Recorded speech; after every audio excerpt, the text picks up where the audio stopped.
For tonight, I think our first program is going to be a really, really fascinating one. Those of you who are longtime club members, Erik Mollenhauer has done programs with this club for many, many years. And everybody who has ever seen or listened to it, a program by Erik, is impressed. He's a man of remarkable breadth of knowledge and depth of thought. And the program tonight is no exception to that. Again, it's a program about astronomy, it has science, it has mythology, it has storytelling. It talks about a way in which we connect to a very special part of the natural world, the heavens above us, and how we've done this the entire time our species has been on Earth. It's an amazing thought. And Erik's programs are they're thoughtful and thought-provoking. Like all good programs, they're both entertaining and enlightening. And so, without further ado, I want to welcome Erik Mollenhauer and Through the Dragon's Mouth, Secrets of the Night Sky.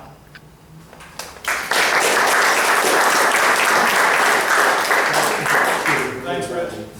I don't know how this is going to go because it's not scripted exactly, right? It's whatever comes out of my mouth. I try to organize it, but then, it's whatever I remember and whatever goes on. This will help to guide and keep me going. But, yeah, I think, as long as we've been thinking animals, which who knows how long that's been, we've always wondered, what are we doing here? Who am I? Where am I going? How did all this get here? How much of it's within my choice? How much of it is fate or destiny? Are the gods controlling it? And where are they? Are they up there? So I'll just start off by saying, and you're going to have to see how this all connects together at the end, right? Because this is like going to go on for about 45 minutes. In the end, you maybe see how it comes together. Maybe it'll come together. I'm just going to tell you it's bubbles all the way down. Bubbles all the way down. I like these three quotes to start out. What is eternal is circular. What is circular is eternal. Aristotle. Another guy from Greece, about 400 BC, no, AD. Plus or minus. Time is a fixed measure obtained from the turning of the heavens. Time begins there in the heavens. Of this was born Chronos. Well, you know what chronology is, right? Chronology is time. And Chronos was the Greek god of time. And then we drop into the Native Americans, Black Elk, the medicine man of the Sioux Nation. The power of the world always works in circles. Everything tries to be round. Even the seasons form a great circle and they're changing. And always come back again to where they were. The life of a man is in a circle from childhood to childhood. And so it is in everything where power moves.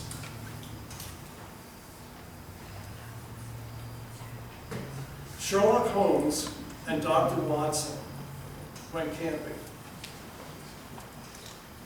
They set up their camp, made a fire, had dinner, laid down, went to bed, fell asleep. Later in the night, Watson was woken up. Holmes was poking him. Watson, Watson, wake up! Watson! What is it, Holmes? Watson, look up and tell me what you see. I see the Big Dipper, and I know that I can use the Big Dipper to find the North Star. And I can use the handle of the Big Dipper and the North Star to tell what time of night it is. Because we're in a space-time continuum, said Einstein. And we need to know where we are and what time it is at night. And I can look up and I can use the Big Dipper to find the dragon, said Watson. And the dragon is at the center of everything. And there's so many stars, and we're just specks of dust. Obviously, Holmes, God is all powerful. And the sky looks pretty nice. It's probably going to be a nice day tomorrow. What do you see, Holmes? Watson, you dummy, somebody has stolen our tent. This is all going to come together eventually. I hope. So, it's been a privilege of mine for over 30 years to have worked with that portable planetarium that you see in the background there. I've done programs with it. It's like a floating Eskimo igloo. It's held up by a fan that you attach to it, and it hovers over the floor. You can fit anywhere from 15 to 30 people in there. If they're kindergartners, 30. I don't know why I want 30 kindergartners in there. Or about 15 adults. And I can do programs in there. The projector projects the sky as it is at night on the inside of the cloth. And I've worked with that for about 30 years. And that really grounded me and gave me so much knowledge I never had before. I've done it in schools across New Jersey. I've taken it to Canada. I've taken it to Russia and Japan and worked with interpreters in those places. But the last couple of years I couldn't use it because of COVID. Who wants to go in a tent with like 15 or 30 people? Even I didn't want to. And that forced me to see what I could do to come up with a program, and that was really the origin of this program tonight. And I was talking to Shuj, one of the members just tonight, and said, you know, like one of the things that I have found in delivering programs at the club is I learned so much. I'm the biggest beneficiary because I researched the hell out of what I'm going to present to you tonight and was amazed at what I found and what I never knew. For as long as we've been thinking animals, we've been trying to figure out how this system, this earth, sky, atmosphere system works. And we're still at it, right? Earth scientists still look at the oceans, the atmosphere, the land, and are trying to figure out what's happening with climate change. So, but even when we were, you know, when your ancestors were in Europe, wherever they're from, I don't see a lot of African Americans here, so we're all coming out of Europe somewhere, or Asia. Wherever they were looking up at the sky because they thought the sky controlled a lot of things down here on Earth. One of the first things they noticed was that over the course of the year, the sun rose in different places on the horizon, and it set in different places on the horizon. I'm sure you know that, but if you don't, you really should figure that out. There's only 2 days a year that the sun rises in the east and sets in the west. From the first day of spring, the spring equinox, the sun rises further and further in the north each day. It goes a total of about 23.5 degrees north of east from the vernal equinox in spring to, sorry, I shouldn't say from the vernal equinox, right? Well, yeah, it goes 23.5 degrees from the vernal equinox all the way to the first day of summer in June, and then it starts to retreat south again. So over the course of a year, the sun rises and sets in different places on a regular basis. And of course, that was the whole basis of creating something like Stonehenge. They were tracking the movements of the sun, tracking the movements of the moon. So this is a very early thing that people realized, that the sun moves along the horizon. And then on 2 days of the year, it stands still. The solstice, sol meaning sun, and stis stands still. So on the first day of summer, June 21st, the sun stands still. On the first day of winter, the sun stands still and reverses direction, like you see there. I need to, before I explain that, Rich, would you do me a favor and just turn that on, that switch on? I need to just make sure you understand something very basic. Rich is going to be the sun. I've got the earth. We know the earth rotates on its axis. What does that cause to happen? Day and night. Because if here's North America, if North America is facing the sun, is it daytime or nighttime? Daytime. And then in a 24-hour period, North America turns towards me, I'm in the blackness, right? The sun's not shining on Earth, so this is nighttime. So every day it spins one complete circle, and when you face the sun, it's daytime, and when you face away from the sun, it's nighttime. Which means if it's nighttime, we're looking out into space, and there's stars out there, right? Okay, so far? Pretty basic, right? But the Earth doesn't stay in the same place, does it? What happens? It's not only rotating on its axis, it's doing what? Revolves. It's revolving. It's going around the sun. How long does it take to make one trip around the sun? A year, right? Roughly 365 and a quarter days or whatever. And that's why you see different stars and constellations. Because if it didn't go around the sun, if it just stayed right here, you would be turning into the darkness and always have the same view of the stars out that way. You would never be over here and see the stars out that way. You'd never be back here and see the stars out that way. Does that make sense? Yep. So as a result, we have what we call spring constellations. You can give it that next. We have spring constellations, summer constellations, fall constellations, winter constellations. Because as the Earth is going around the sun, it's giving you a different view out into space of the night sky. I threw this up because we're moving into the fall, and one of the most interesting fall constellations is Pegasus, the flying horse. Here's our trees at the ground level. You can see Pegasus is somewhere near the W, Cassiopeia, or sometimes it's upside down, looks like an M. But the thing about Pegasus is it has a great square, and that's the most obvious part of the constellation. If we went out tonight someplace where it's dark, we could easily find the great square rising in the east because we're moving into the fall, and Pegasus is a fall constellation. Notice that it's only half a horse. It's the front half of the horse. They didn't bother to imagine the hind half. I think it's because it used to be that people didn't like to look at the hind half of the horse. But whatever. Notice it's upside down. That seems peculiar. Like, why would they bother to imagine an upside down horse? We'll come back to that. Let's see.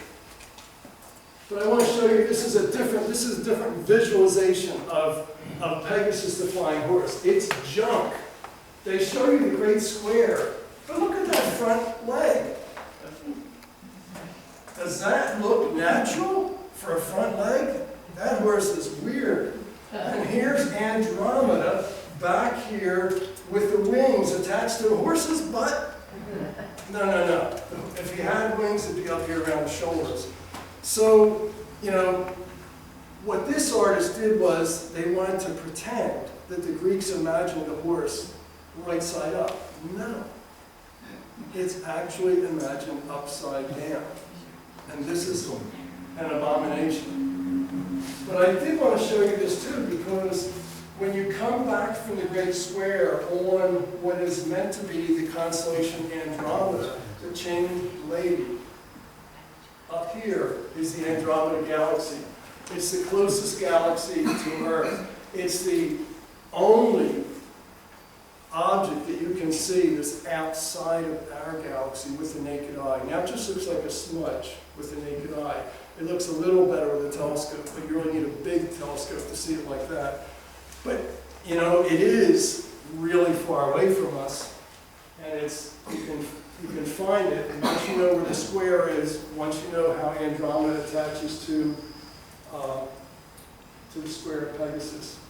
The interesting thing about the Andromeda Galaxy is it's coming our way. It's going to take a long time to get here, but it's a spiral galaxy, and it'll collide with our galaxy. Here's our galaxy down here, the Milky Way galaxy. There's the sun.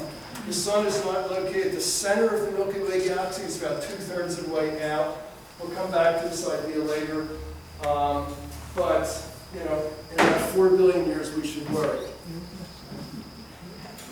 This is just give you an idea of what's going to happen. Like today, if you were in some place where you could see the Milky Way really well, which we can't, there's so much light pollution out here now, but this is the Milky Way, the way you would see it today. There's the Andromeda Galaxy looking like a smudge.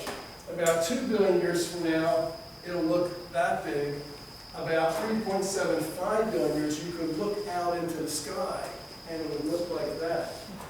I'm going to present to you tonight some ideas that our myths, our stories about the world, come from the sky the way we've seen it, the way our ancestors saw it in Europe 10,000 years ago, or 2,000 years ago.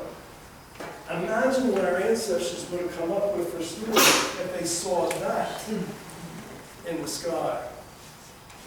And then as time marches on, 3.85 billion years from now, they believe that when the two galaxies start to merge, which they will do, that it causes so much force and attraction, it'll mess up so many stars, it'll create new stars, so it'll be a royal mess during the time that the two actually collide. And it will stretch out and warp the two galaxies, and eventually the black holes at the center of the two galaxies will merge into one black hole and one galaxy. But that's something for somebody else to worry about. I want to bring in Orion and Taurus and Bull just for a minute. Is Orion a fall constellation? Do you see it in the fall? It's more of what? More a winter constellation. You can see it in late fall. It starts to rise in October, November, especially if you're up late at night. But it's basically a winter constellation. But I'm just hitting on that idea that there are different, different seasons bring into view different constellations. If you were at your island, standing there where they have these giant statues that were created by the culture there, you would notice that Orion is upside down. I don't know how many of you are really familiar with Orion, but there's the three belt stars. Probably most of you know that. Above the three belt stars, there's a red giant called Betelgeuse. It's above the three belt stars when we see it here. It's underneath them in the southern hemisphere. And that's because when you look at the Earth rotating, it rotates like this. So here we are in the northern hemisphere. Is the northern hemisphere rotating clockwise or counterclockwise? Counterclockwise. If I keep turning the Earth the same way, is the southern hemisphere rotating clockwise or counterclockwise? Clockwise. So the two hemispheres rotate in opposite directions. When you go to the southern hemisphere, it's not that Orion is upside down. It's that you are upside down compared with where you were in the northern hemisphere. That's a tough concept to explain, and I'm just going to leave it at that. So sometimes constellations are right side up here in the northern hemisphere, but then because your perspective changes in the south, they're upside down. Okay, something else that people noticed a long time ago, different cultures like in Mesopotamia, the Sumerians, the Babylonians, the Egyptians, they noticed that when the Earth, imagine Rich is the sun still, when the Earth went around the sun, they noticed that in the morning, let's say around April 1st, in the morning, just before dawn, they saw Pisces the fish. And then the sun comes up and you can't see stars anymore because there's too much light. So they would say, that's a Zodiac constellation. You've heard of the Zodiac. There's 12 members of the Zodiac, the birthday signs supposedly. Pisces is one of them, Aries is one, Taurus is one, Gemini is one. There are 12 constellations that as ancient people watched the sky, they believed that these 12 had a lot to do with destiny and fate. And it's because every year they kept coming up, right? There was 12 of them around the circle. Zodiac means zoo circle because most of them were pictured as animals. And they came up every month, the same, more or less a month, they came up the same constellation, so they were repeating.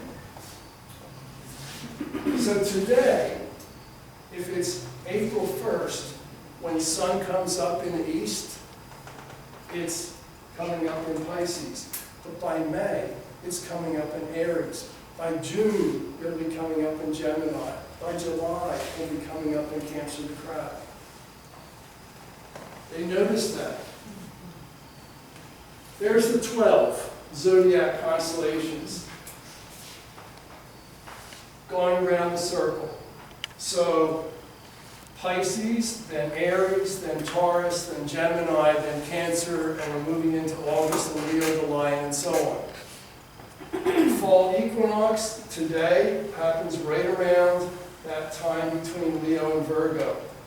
Winter equinox today happens right around between Scorpio and Sagittarius.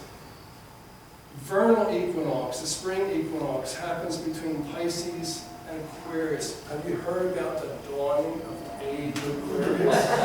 Right? Because we're not in Aquarius yet, but we will be. We used to be in Pisces. And before that, we were in Aries. And before that, we were in Taurus. Because there's something happening called precession of the equinoxes. Let's talk about two words. If I am standing outside and I see a parade go past, I can talk about the procession of the parade. What do I mean by that word, procession? They're moving how? Forward. Forward. When you have a procession, they're moving forward. When you have a precession, it's moving backwards. There's something that took us as a species a long time to figure out. And that was this thing called precession of the equinoxes. Yeah, as the Earth goes around the sun, again, if you think of Rich as the sun, we would go around from Pisces to Aries to Taurus to Gemini to Cancer, and at the end of the year we'd come back.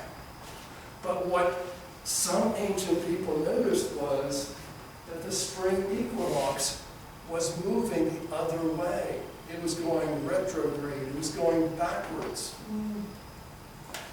When I was young, and my parents sent me to the Methodist Church, one of the Bible stories I learned was that God got really mad because there was a time when people were worshiping the golden calf, the bull. And then along comes Moses with the 10 Commandments down from the mount. And he's got a new way of thinking here, beginning supposed Christianity and the end of paganism. And some of the stories about Moses is that when he came down from the mount, he was sprouting a pair of horns from his head. Because it wasn't the dawning yet of the age of Aquarius, it was the end of Taurus as announcing springtime. And it was the beginning of Aries the ram. Each one of these lasts about 2,000 years. We are just about to enter the age of Aquarius. For the last 2,000 years, we've been in Pisces the fish. Before that, about 2,000 years, Aries the ram. Before that, 2,000 years, Taurus the bull. So the vernal equinox, which has always been really important to people because, you're lucky if you make it through the winter. Winter is the toughest time of year to survive, and you're so glad when springtime comes. So you're watching that sunlight over the heelstone of Stonehenge or wherever you're at, whatever you have. Even the Native Americans had places that they would watch to see how the sun was advancing.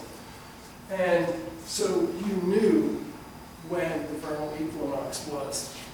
But some people noticed that it wasn't staying in the same place. There's a statue, I think this is in Italy, of Moses with the ram's horns on his head announcing the beginning of a new age, the age of Aries the ram.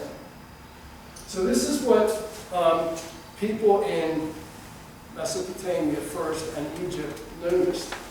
As they watched the sun come up, the last constellation they would see, in this case Leo the Lion. But notice over here that Leo is disappearing. It's very visible there, but this is much later. This is some years later. Each one of these zodiac constellations occupies about 30 degrees of arc. Let me do a quick little thing with you. Hold up your finger this far out. As far out as you can. If you're doing that at nighttime, your finger is covering about 1 degree of arc. A full moon will be about half a degree. So this will definitely cover a full moon. Hold out 3 fingers like this, however we want to do it. 3 fingers together held out at arm's length will be about 5 degrees of arc. Because you want to be able to measure the sky somehow, right? We know if I'm standing here and I sweep my hand all the way up directly overhead, how many degrees of arc have I moved through? 180. No. From here up. 180. No. From here that way would be 180. 90, right? Thank you. If I'm moving from here, from the ground up overhead, I would move through 90 degrees of arc. Open your hands so your thumb and your little finger spread completely far apart. That's 15 degrees of arc. If I were to put my finger on the horizon, my little finger on the horizon, and then start going up, 15, 30, 45, and so on, 6 turns of the hand would take me straight up overhead. 6 turns of 15 degrees. So that's how you can quickly measure arc. Well, 30 degrees, that's about how much each one of those zodiac constellations covers across the sky. 30 degrees of arc. 2 of these, right? 1, 2. Because if there are 12 zodiac constellations and each one covers 30 degrees, 12 times 30? 360. A circle.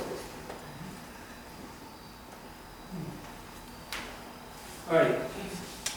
One other thing that people noticed was the northern sky was really special. This comes from a book which I have over here, and I highly recommend it. It's the only book of star maps you ever want to buy. Most star maps are ridiculously useless. You need star maps that are Maltese cross because it takes the distortion out of it. Most star maps are circular things that are highly distorted. I'm standing here, I'm looking north. I can't look south at the same time, so why do I care about the south? I'm looking east. I can't look west at the same time. Why do I care about the west? The Maltese cross shows you as much as you can see when you're looking at the sky, and because you're only looking at that piece, you don't get the distortion that the circular maps give you. So what I've done here is to give you a map for this month. I know that's upside down, but it's September 16th at 9 o'clock. So about an hour from now, or so, an hour and a half from now. This is where the different constellations will be. We want to look here, and we notice that the Big Dipper, which is down here, Ursa Major, the Big Dipper, is close to the ground in September at around 9 o'clock at night. It's probably the worst time of year to look for the Big Dipper. It's close to the ground. But it's a good time here to look at Draco the Dragon because it's higher up, and you can see the whole thing. It doesn't look much like a dragon, does it? It looks more serpentine, like a snake with a head. We'll come back to that again. Near Draco the Dragon is this thing that sometimes looks like a little kid's house. You know, like when you were drawing a house, you draw a box and then a peak on it. And that's what Cephas the King looks like. It's upside down now. But notice the peak of the house sort of points to the North Star, because the North Star is the last star in the Little Dipper, or Ursa Minor. And over here, kind of cut off a little bit, is that W or M called Cassiopeia. All of these are circumpolar constellations. They're called circumpolar because they circle around the pole star, which is the North Star, right? Polaris. Every night of the year, as long as it's not cloudy, you can always see those constellations. Not Orion Hunter, not Taurus the Bull, not Cancer the Crab. Those are visible for certain seasons. But the circumpolar constellations are visible every night of the year unless it's cloudy. So they're very special. And the dragon is the most special of all. We'll come back to that. What people noticed was that when they looked north, there was one star that didn't seem to move. And which one's that? The North Star, Polaris. And so, because we're in this space-time continuum, according to Einstein, and we need to be able to get from point A to point B, and before cell phones and maps and all that, you used the North Star at night, as long as you could find it. And the North Star, as I mentioned, is the last star in the handle of the Little Dipper, which has 7 stars in it. And the Big Dipper has bright stars, and there's 7 of them. And during the course of the night, all those circumpolar constellations and stars circle the North Star. It's like at the center of the compact disc. Everything is whirling around the center of that compact disc. So if this is, say, 10 o'clock at night, the Big Dipper's here, maybe by, I don't know, 4 o'clock in the morning, it'll be over here. Because it's moving in a circle. The Big Dipper makes a complete circle once a night. Does it really do that? No, it's the Earth that's doing that. But, you know, imagine our ancestors 14,000 years ago, seeing is believing. It looked like the sky was rotating. Somebody was making a move, some force. So as a result, the Big Dipper will be in different places during the night, and Cassiopeia will be in different places. Generally, you can say they're on opposite sides of the North Star. So if the Big Dipper's here, Cassiopeia will be down here as the W. If the Big Dipper's over here, Cassiopeia will be up here as an M, because it kind of goes upside down.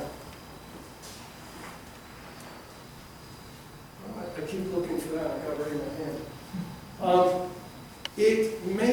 The Big Dipper makes a circle around the North Star once a night, but it resets a little bit every night.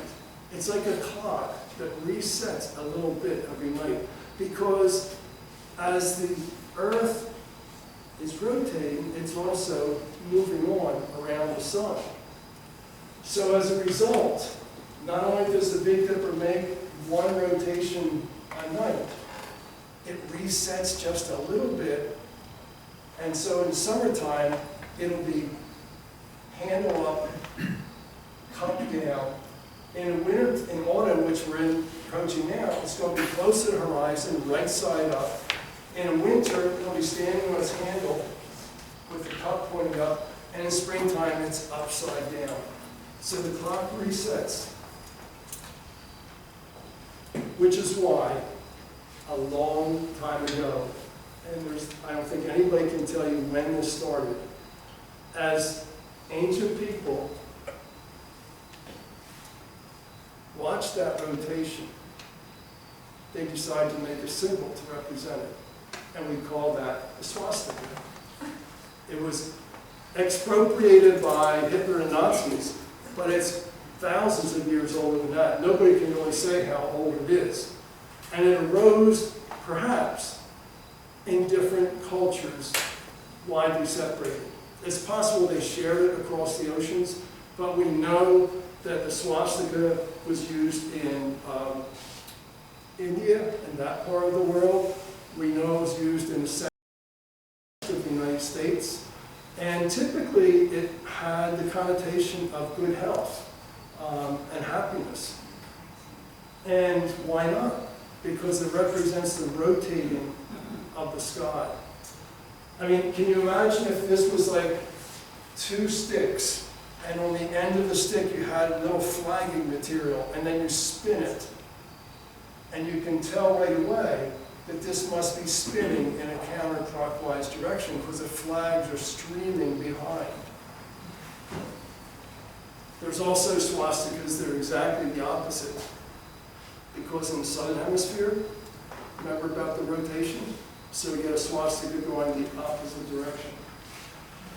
During World War II, around 1942, the Papago, Hopi, and Navajo people in the Southwest took it upon themselves to say, from now on, we will not use the swastikas in our blankets, because they would always weave swastikas in their blankets because it was a symbol of health and happiness. But they signed an agreement, no more, never again, because the Nazis destroyed that spiritual significance. I want to, before we get into the meat of this, we're just kind of skirting around right now, but we get into the meat of this, I want to show you that you can use the Big Dipper to find one of the brightest stars in the sky. If you take the Big Dipper's handle and use it as an arc, there's an old adage that says, draw an arc to get to Arcturus. Arcturus is, I think, the second or third brightest star in the sky. Now it's right here in the northern hemisphere, but it's more of a springtime constellation, so it's starting to disappear from our skies.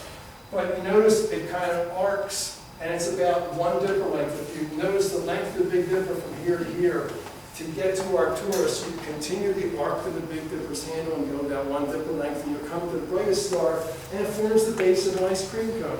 Doesn't that look like an ice cream cone?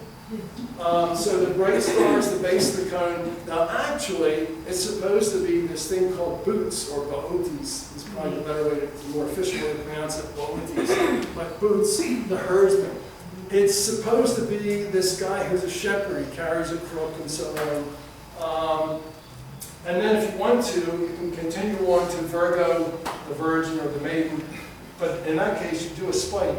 So they say, draw an arc to get to Arcturus, go about 1 Dipper length, but do it as a spike, and you'll come to the bright star Spica, which is the brightest star in Virgo, the Virgin. So right away, you got like the Big Dipper and 2 other constellations you can find very, very easily. But I want to tell you that I don't think he was originally Boots the herdsman. I don't think he was a herdsman at all.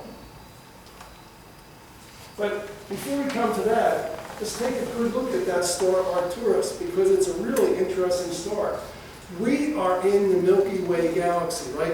Our star, the sun, is one star of hundreds of millions of stars that form this whirlpool called the Milky Way galaxy. The interesting thing about Arcturus, and by the way, you notice this dashed line right here? This is the line representing where the sun is. So we're about 2/3 of the way out from the center, so we're one of these stars somewhere on this line. Arcturus is like a rogue star, if I could use the word that way. It's not part of the whirlpool floating along with all the other stars like the sun. It's actually, it has come up out of the whirlpool, and right now it's going back down.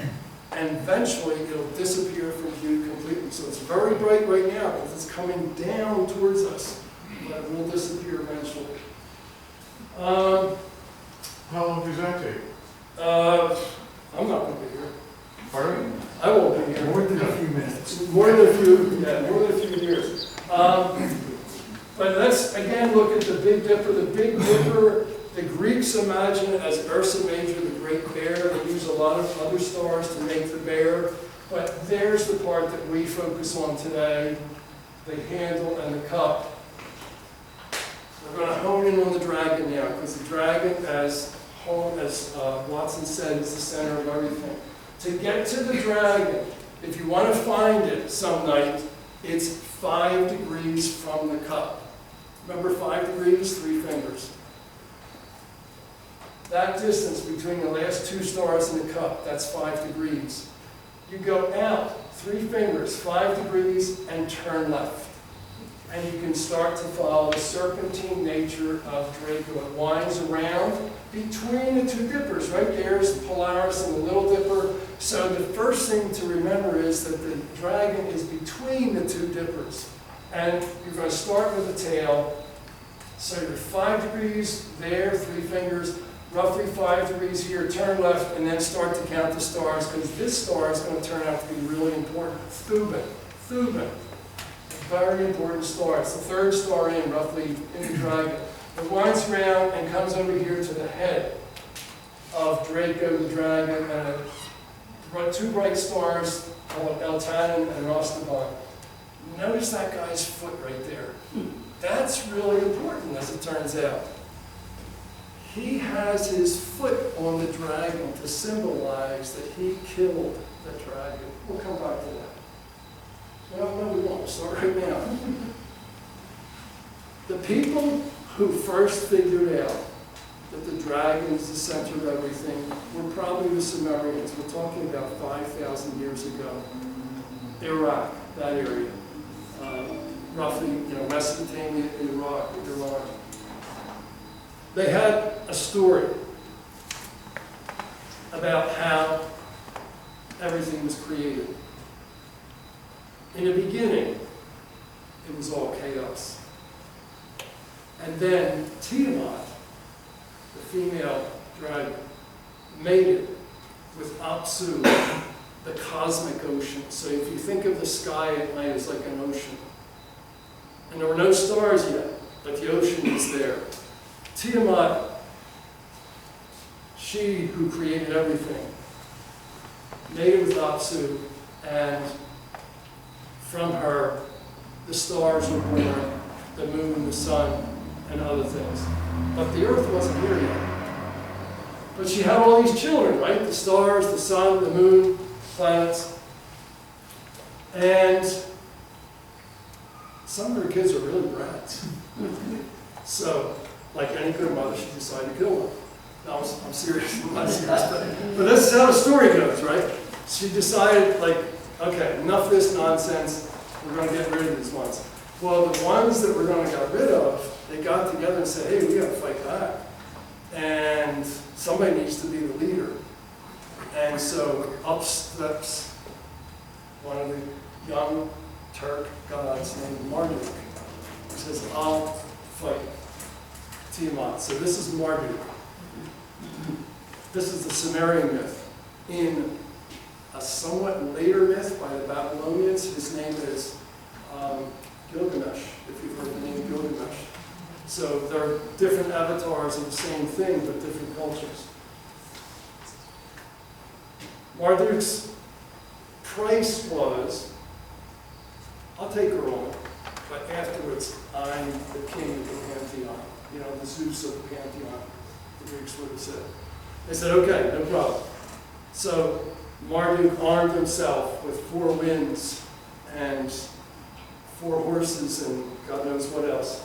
And he killed Tiamat, cut her body open, half of it became the earth, half of it became the sky with all the stars and everything in it.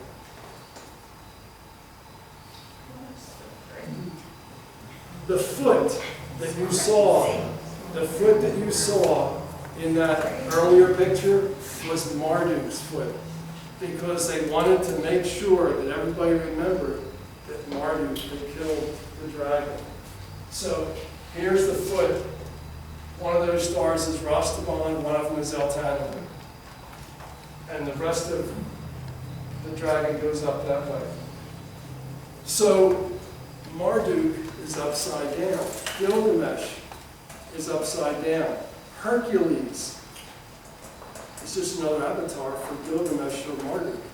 Because as time went on and different cultures saw the sky had changed a little bit.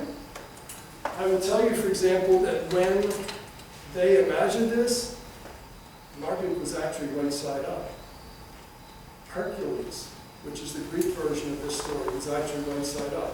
But you'll always see today when you find Hercules that he's upside down. We'll come back to that. Here's Bootes, or Boots, as he looks like maybe a shepherd. He might have dogs, he might have a shepherd's crook, he might have a spear. He's also very close to the dragon. So you have 2 humanoid figures very close to the dragon. One of them is Marduk, Gilgamesh, Hercules, who kills the dragon. One of them is this guy, Boots, is a shepherd? I don't think so. 1,000 or 2,000 years go by, and the Greeks come along.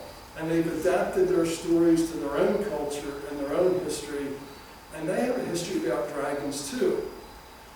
One story goes like this. For the Greek pantheon, Apollo and Zeus and Hera and all the different names you can remember from the Greek pantheon, they had to fight the Titans. to become the rulers. There was an earlier group, the Titans, an earlier age. They had to overcome the Titans. And they did. But the only reason they did was because Athena, the goddess of wisdom, who had sprung from Zeus's head, think about that, the wisdom sprang from Zeus's head. There was a woman that sprang from. There's something kind of interesting going on there. And so Athena, during the height of the battle with the Titans, she got hold of the dragon and whirled it around and threw it up, and the dragon got caught in the machinery of the sky. What's that mean? That means the dragon must be close to the rotational axis if it's caught in the machinery of the sky. And it is. It's close to Polaris. They had another story, the Greeks. They said there was this guy, Hercules, who had 12 labors to perform. One of them was to kill the dragon. He did that. But Hercules had to get the 3 golden apples of the Hesperides. Zeus's wife, Hera, had this garden somewhere in the Mediterranean. Indianapolis Mountains actually is about where it was. And in that garden was immortality. 3 golden apples. If you got those golden apples, you could be immortal and live forever. Well, Hercules, one of his tasks was to get those apples. But he knew he couldn't get into the garden because the dragon never slept. The dragon had 1,000 eyes. But he knew who could get into the garden because Atlas's daughters were garden helpers. So Atlas could get in. But Atlas was kind of busy because he was one of the Titans who had lost the battle against the Pantheon. And what was Atlas's punishment? Hold up the sky. Here he is holding up the sky. Because the sky, you're out at night, it looks like this giant sort of tent or dome overhead. Something must be holding it up. So they imagined in the Atlas Mountains there was this Titan holding up the sky.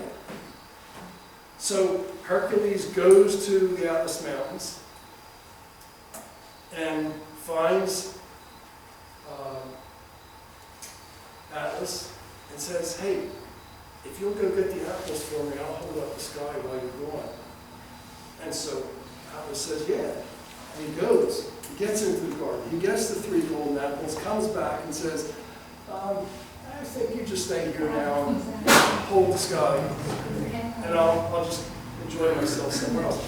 And of course, Hercules tricks him and says, no, just take it for a minute while I take a rest. And then once Atlas is back in position, he runs off, and Atlas is still condemned to hold up the sky.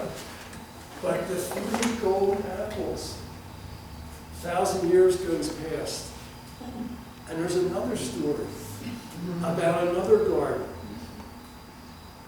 But in the garden, it's not a dragon. What is it? A snake. And what's it guarding? Apples. Because apples have always been a symbol of health. This is a woodcut from about 1400, year 1400, of somebody going to the rotational point that's being guarded by the snake. It's Hercules. He's carrying the skin of the lion's club. But, a lot of people realize that doesn't look much like a dragon. And so the story morphed one more time. The Garden of Eden. What we're really looking at is that the North Star doesn't always stay the same. The North Star today is a star called Polaris. Here it is, at the end of the Little Dipper. And right now, it is the North Star. But around 2700 BC, it was that star Thuban, the 3rd star in the dragon's tail. Around 4000 BC, it was not much of anything, but it was close to these 2 stars at the end of Little Dipper's cup. that have sometimes been called the guardians of the pole. Why the guardians of the pole? Because at one time they were reasonably close to the rotational point. 4,000 BC, 6,000 BC, 8,000 BC, 10,000 BC, 14,000 BC, we're now to a star called Vega, one of the brightest stars in the sky anywhere from Earth. Or if we go into the future, let's go this way from Polaris. By the year 4000 AD, that will not be the rotational point anymore. The rotational point will be over here, near the peak of that little kid's house. There's Cephas the King, the box and the peak. This star, Gamma Cephi, 4000 AD, will be the rotation point. The rotational point moves in a cycle of about 26,000 years. Basically, the Earth wobbles. You know, when I spin this, it makes it look like it's always spinning perfectly true, and therefore the axis of the North Pole would always be pointing in the same direction. Actually, it wobbles very slowly as it spins. The angle stays the same. It's still tilted at 23.5 degrees, but it makes a wobble over a 26,000 year period, which means that now the rotational axis is pointing about 1 degree from the North Star. 1 finger from the North Star. But it's going to very soon start to move away from the North Star because the Earth is slowly wobbling and that axis slowly points in a circle around the sky. Take that circle that you see right there, showing the stars, take that circle and find the center point. It's that yellow dot right there. Where is that yellow dot located? Is it located in the Big Dipper, the Little Dipper? Where is it located? It's in the dragon. It's in the center of the dragon's coils.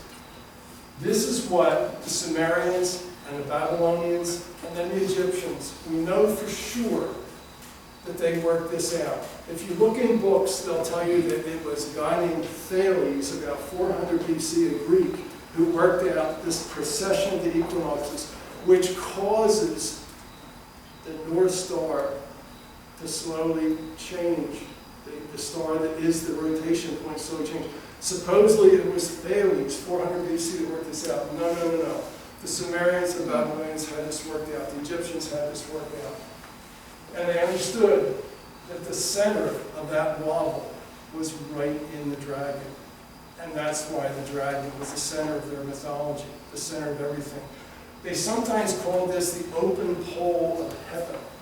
The open pole of heaven.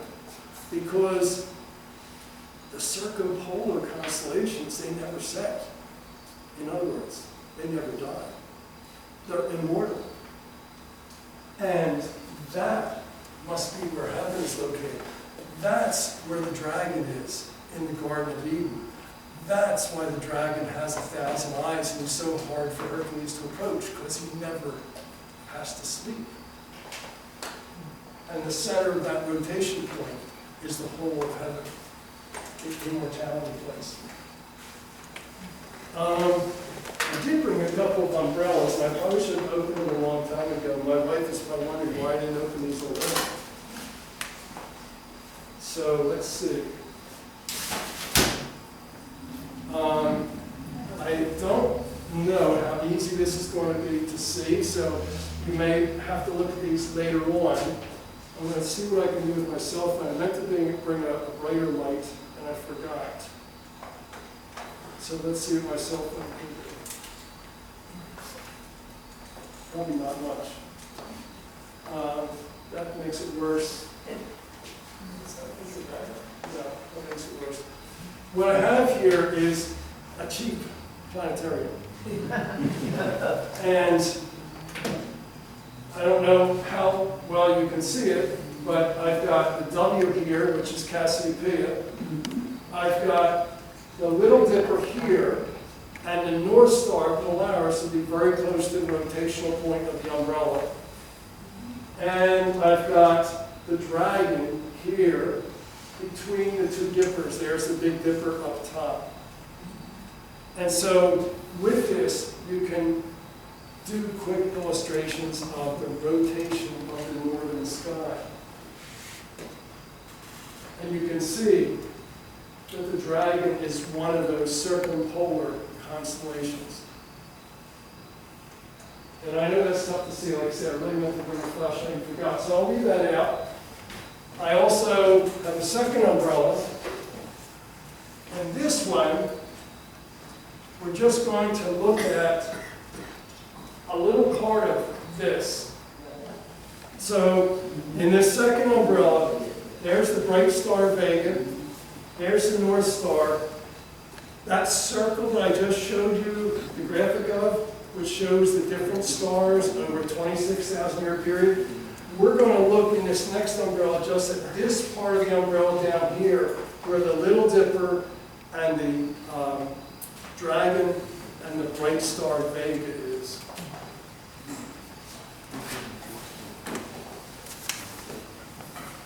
So, like this. So, here's Polaris and the Little Dipper. Over there, the bright star Vega. There's Draco the dragon. There's the whole of heaven, the rotation point, which is inside the dragon. The dragon's two bright eyes point over this way, and over this way would be Hercules with his foot on the dragon. Erik, explain the pink numbers that are around. Well, so the numbers are very much like the numbers we saw there on the screen. So if we start with Polaris, which is here, we can go this way into the future. So this will be 4000 AD as we approach the point of that house, the little kid's house. And then this is the rest of Cephas the king over here. So for quite a few thousand years, the pole star is going to be in Cephas the king. But the time when it's going to get really exciting is about 13,000 years from now. Notice that Polaris is on the opposite side from Vega. So if it's a 26,000 year cycle, this is when you get a really bright, that's one of the brightest stars in the sky. That's when it'll be very exciting to have that star as the rotation point. That would have been about 13,000 years ago when your ancestors and mine were drawing those cave paintings in Europe. For them, the pole star would have been Vega, would have been really bright. They didn't understand precession, but they had to find their way around. So they would have used the sky the same way we still do today, as a North Star. All right, I'm winding down here. That wobbling of the Earth's axis, it causes so many interesting things to happen over the course of 26,000 years. Thank you.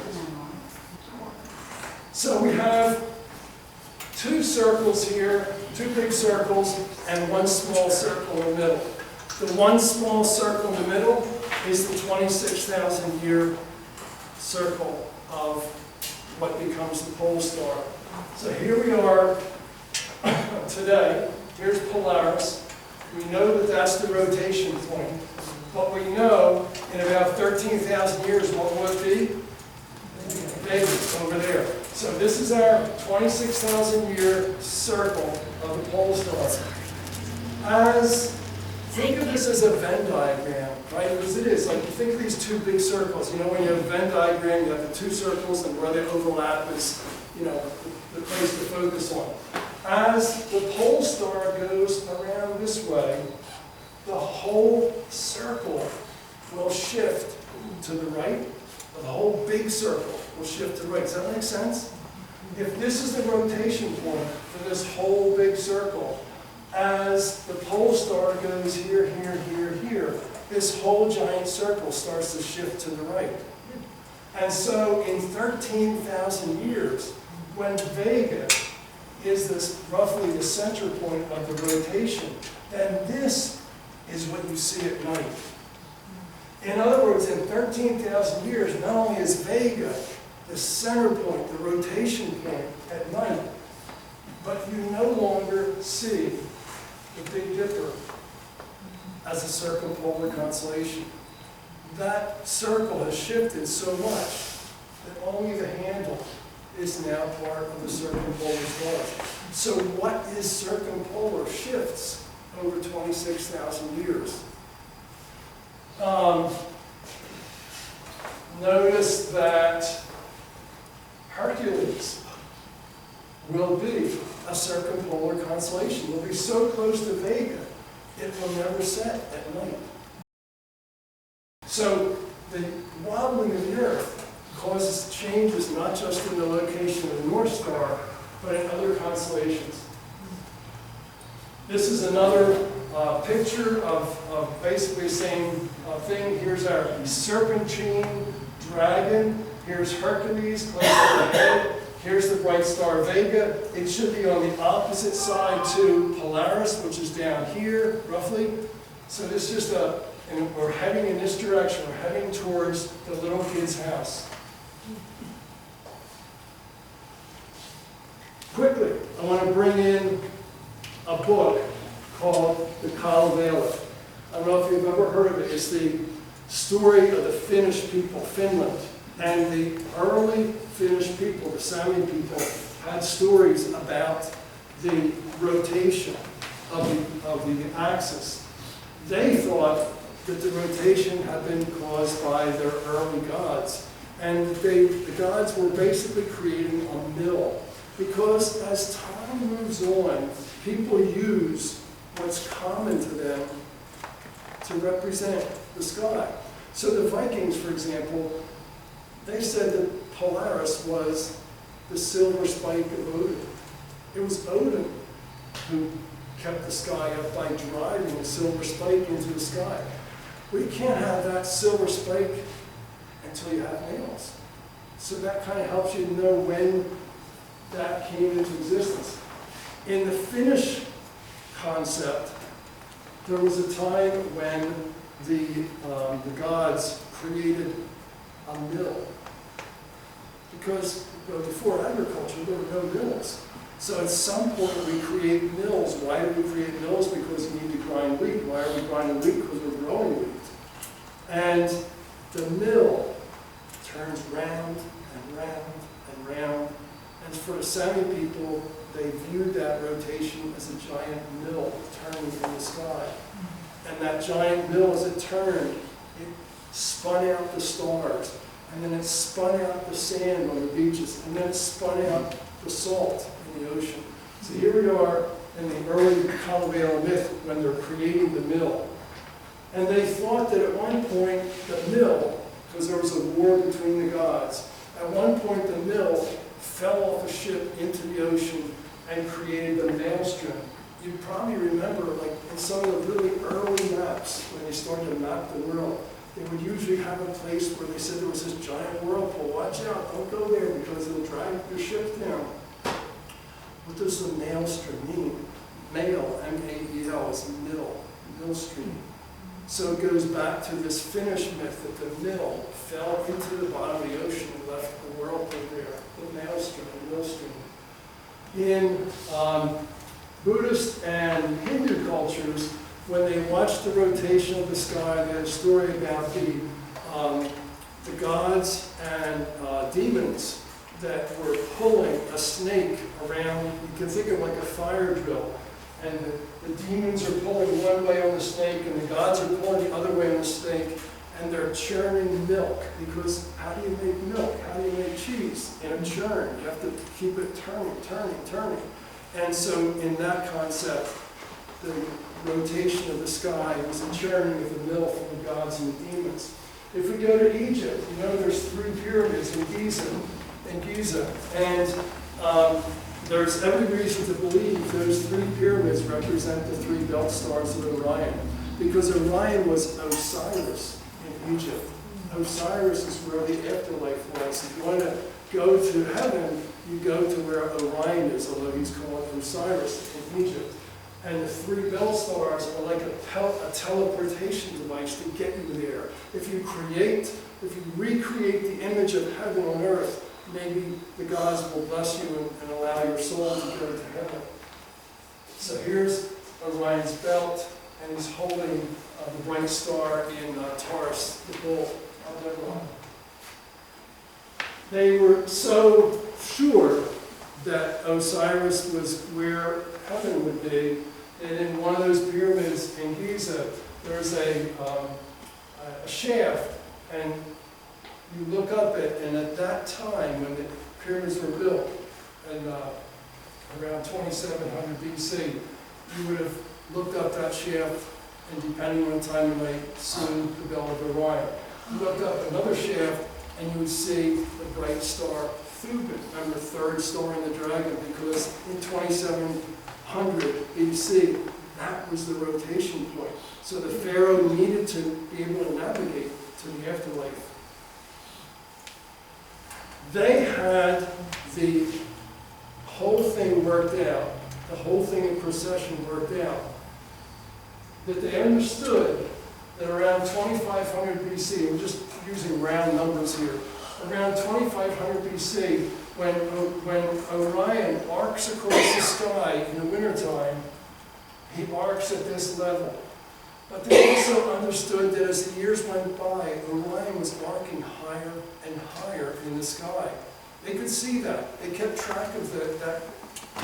They not only kept track of the precession of the equinoxes, the changing of the vernal equinox, they kept track of Orion and realized that he was getting higher and higher. And by about 2000 AD, it's actually around 2100 something AD, it will reach its highest culminating point. And after around 2100 AD, year by year, the arc will get lower and lower. The Egyptians were good mathematicians. They could extrapolate data. They understood if Orion was getting higher and higher, and they understood the number of years it took, the number of years of arc to get higher and higher. They knew they could work back, and they figured that time, chronos, according to Greek, time had begun around 10,500 BC. They weren't building pyramids in 10,500 BC. They worked out that Orion would be at its lowest point of arc in roughly 10,500 BC because of the wobbling. And so here's a picture of what it would look like in 10,500 BC. At that time, Orion would have a very low arc in the sky, very close to the horizon as it arced across the sky. And it wouldn't have been a winter constellation. It would have been a summer constellation. Because this wobbling does so many interesting things. It not only changes the arc of Orion, but Orion is like a seesaw with another constellation called the Scorpion. We know the Scorpion is a summer constellation. It arcs very low in the sky. We know Orion is a winter constellation. It arcs very high in the sky. 10,500 BC, Orion arced very low in the sky in the summertime. The Scorpion arced very high in the sky in the wintertime. All from precession, all from wobble. They extrapolated this. They projected this back into the past. Here's the vernal equinox, 10,500 BC, and what is the constellation they see just before sunrise? Leo the lion. And so what do? They make, near the three pyramids of Giza, they make a lion looking east towards the vernal equinox. What is that lion called? The Sphinx. So the Sphinx isn't just looking in any direction, it's looking east. And it's not looking east today or 1,000 years ago, it's looking east 10,500 years ago when time began. Because they didn't understand that it was cyclic, but they did understand that that's when Orion would be its lowest point. And it seemed to them that's when time began. So here we are back to the circle. The dragon is the center of everything. And that center point for the rotating circle of the pole stars is in the center of the coils of the dragon. And we're headed towards Cephas the King, 13,000 years from now, roughly, Vega. And I think I'll probably stop there. I did have a few more slides, but I think I kept you way too long. I just stopped with this slide showing some of the cave drawings in France or Spain. Some of these cave drawings are like 30,000 years old, some are more recent than that. But I like this quote from Walt Whitman: "What is it then between us? What is the count of the scores of hundreds or thousands of years between us and our ancestors who did those cave drawings, or the people in the Middle East who figured out precession?